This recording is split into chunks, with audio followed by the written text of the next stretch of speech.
ko waxee le 2 mars bi ñu njëkkee gis suñu cas ba néega ni mi ngi bëgg a gannaaw suba foog naa ne lay mat ñaari weer buñ ci tollee xam naa ne ministre de la santé dina def bilan wax ci ñaari weer yi bilan bu gën a exhaustif bii ñu war a def nii ak lii ñu war a wax nii tey c'est vrai que feebar bi mu ñëwee wax dëgg yàlla jaaxal na àddina ndax boo xoolee même ci milieu scientifique bi werante yi ci am rek mooy wane ne des fois waroo am na ci maanaam amagun ci firnde bu wóor bu tax ñu mën ci wax yenn wax yoo xam ne day dëgër te du tox bu ngeen fàttalikoo feebar bi muy ñëw liñ ci njëkkoon a xam rek mooy wàllaate bi gaaw na mooy wàllaate bi li koy def mooy nit ñi ko yóbbu loolu moo tax ci décision yi njëkkoon a jël mooy nañu nit ñi moytu ndaje réunion yi loolu lañ njëkk a wax réunion yeeg rassemblement yi plage yeeg football yeeg rassemblement ci espace yi nga xam ne espace yu jaamu yàlla la mooy mosquée yi muy église yi nañ moytu nit ñi di fa daje ndax liñ jàpp mooy nit ñi ñoo koy wàllante rawatina bu ñu dende Sénégal c'est vrai boo xoolee lim bi nga lim léegi nii yeggaguñu 1000 en l'espace de 2 mois am na ci réew yoo xam ne yi en l'espace de 2 mois dépassé nañ des milliers de cas peut-être que li ko waral mën na am ci stratégie bi ñu doxalee moo war a wute ndax ñun yàlla def na laata affaire bi di fi ñëw xool nañ ko ni mu évoluer en Chine xool ko ni mu évoluer Europe donc am jàngat yu ñu ci def bi muy ñëw si ñun fekk na am na lu bari jàng bu ñu fàttalee bi feebar bi ñëw dafa tombeek Sénégal mois boo xam ne bii dafa bari ay ndaje muy ndaje diine yu am solo muy mois de mars ndaxte mois de mars bi muy ñëw daanaka ci la daje ak Porokhane ci la daje ak ziara général Tivaouane ci la daje ak Kazu Rajab ci la daje également ak ziara Layène Médina Gounass également ci comment dirais-je moom aussi nga xam ne war nañ fa def semaine ci la daje donc mu tàmbe woon période boo xam ne bii vraiment rassemblement yu bari am na Sénégal ci didactique bi président nañu kenn ku ne xam ne sensibilité religion fii ci Sénégal nañu waxtaan ak kilifa yi diine yi indi leen que ñu mën a comprendre mbir mi parce que au départ même ñun da ngay toog yaa dégg expliquer man mii jël naa sama téléphone expliquer ay kilifa yi diine ni nga xamante ni moom la affaire bi doxee boobu melagutoon nii bu ñu fàttali boobu c'était au début mars waaye yàlla def ñu sutura ba ñoom ñëpp ñu adhéré ci mesures yi nga xam ne yi jël nañ ko maanaam loolu moo waral aussi peut-être affaire bi évolué wul ni mu évolué ci yeneen dëkk yi parce que teel nañu dakkal réunion yi c'est vrai que am na yoo xam ne yi des na parce que nag xam nga Sénégal boo leen bëggee tere yu mel noonu day xaw a compliqué mais bon heureusement avec la pédagogie fexe nañ ba ñu nangu ko tey nit dana am dëj ñu bari duñu la topp ñu bari duñu dem ci kër ga dañuy toog jaale téléphone parce que jamono ko laaj nit day am ngénte daanaka kenn ngénte tul dañuy tudd rek daal di jàll ci leneen te yooyu yëpp ay habitudes yoo xam ne jafe woon naa génn ci Sénégal yàlla suturaal nañu nag ba tey wax dëgg yàlla bu ñuy wax moins de 1000 cas en l'espace de 2 mois en tout cas ci suñu réew ak képp koo xam ne Sénégalais yi ni daan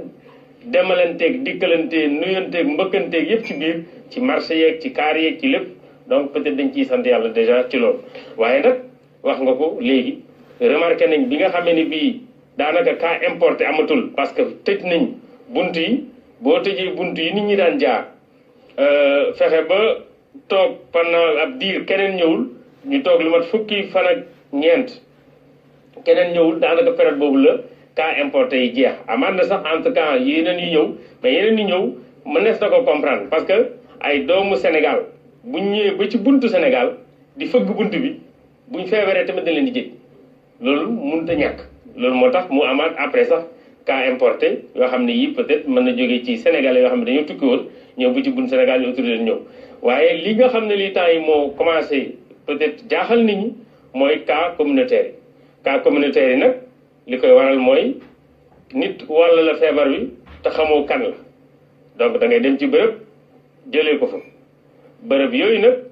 mën nga ko jëlee ci koo xam ne kii peut-être que moom sax xamul ne feebar la parce que feebar bi noonu la ñu ko jàngate koo xam ne kii mi ngi feebar développe benn symptôme maanaam symptôme bi ñuy faral di wax ne nañ day am courbature amu ko day saqatul dafay tisoliwul boppam day méttiwul amul fièvre loolu mooy cas yi symptômes yi ñaaw bu fekkee ne loolu lépp amu ci te bu pare mu am doomu jàngoro bi te période boobu mu ko am moom xamu ko mën na ko wàllaate donc loolu moo tax cas communautaire bi daal di garaaw donc effectivement mën nga gisanteeg nit d'une rencontre anodine mu jëlee ko fa daal di ko yóbbu sa kër boo demee yow dana la xam peut-être mais xamoo foo ko jël loolu mooy cas communautaire loolu moo tax nag ñu gën a jëlaat yeneen mesure bi nga xam ne du cas communautaire yaa ngi jël ñu avancé ci réunion yi ñu amoon ñu ne dañ koy continuer gannaaw état d'urgence bi mu ñëwee ñu dakkal demlante bi dikkalante bi boo xam ne bii ministre yu mën a ci dikk léegi c'était pas une mesure facile à prendre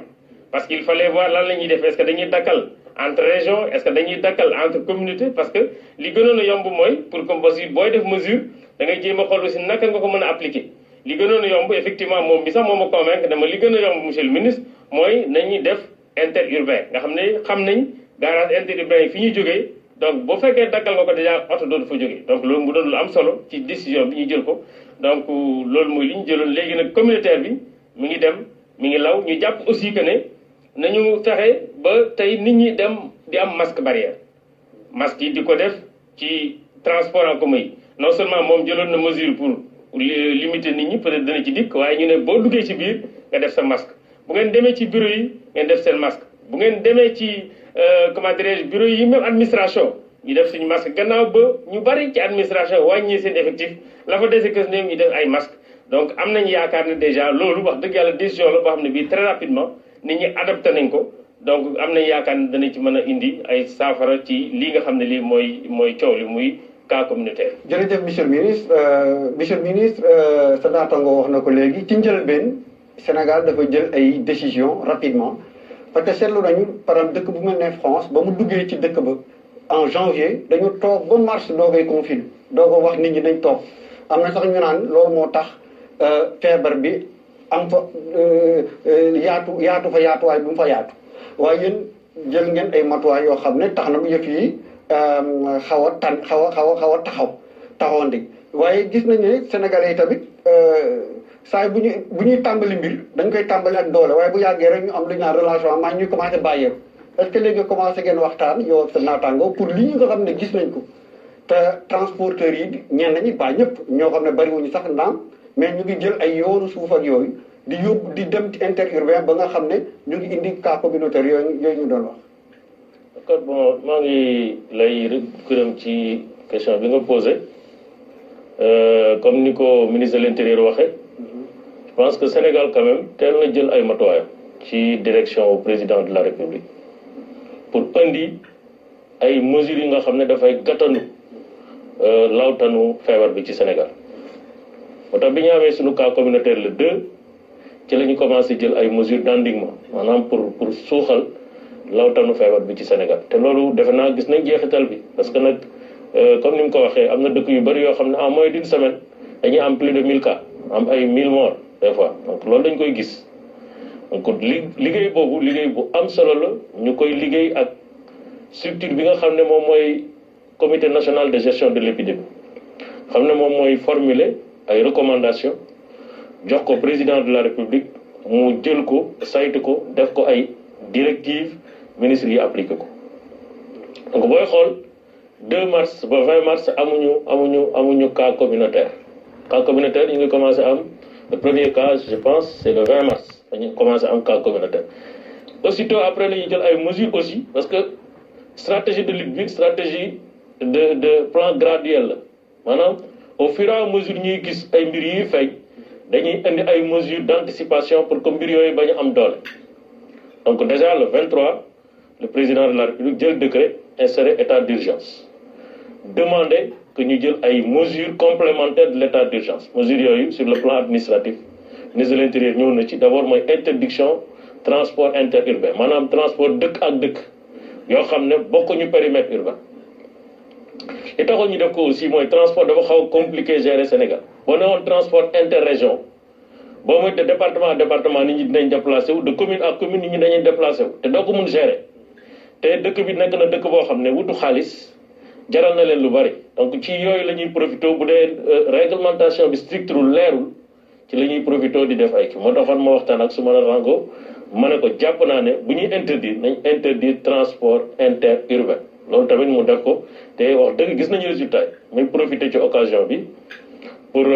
sant quand même transporteur professionnels yi nga xam ne dañuy yëngatu ci transport am agrément ñooñu wax dëgg yàlla respecté nañu mesure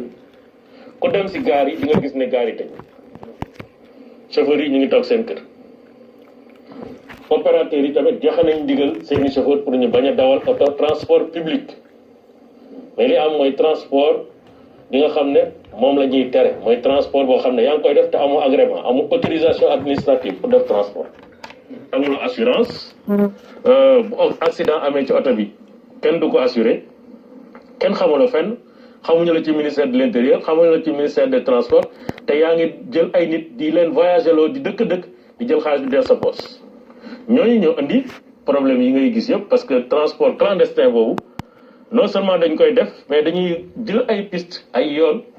di ci jaar ba nga xam ne dañu leen mën a jàpp parce que boo jaaree ci tali bu ñu la contrôlé dañ la jàpp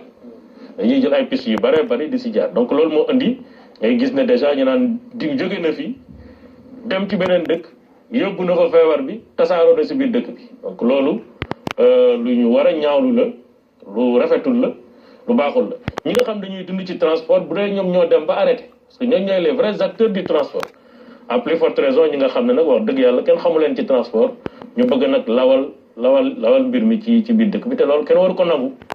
parce que nag sunu ennemi dëgg mooy coronavirus bi maanaam mooy feebar bi képp koo xam ne da ngay ubbil ay yoon feebar bi ci biir Sénégal jàpp na ne man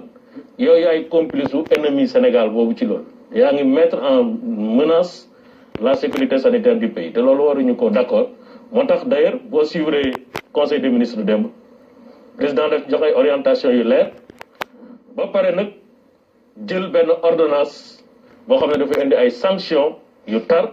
teg ko ci képp koo xam ne yaa ngi foyee mesures yi nga xam ne jël nañ ko te mu nekk mesures yoo xam bu ko ñëpp appliqué Sénégal mën na mucc bu baax ci yëf yi ku koy foyee di ubbi bunt ci feebar bi nag yoon dal sa kaw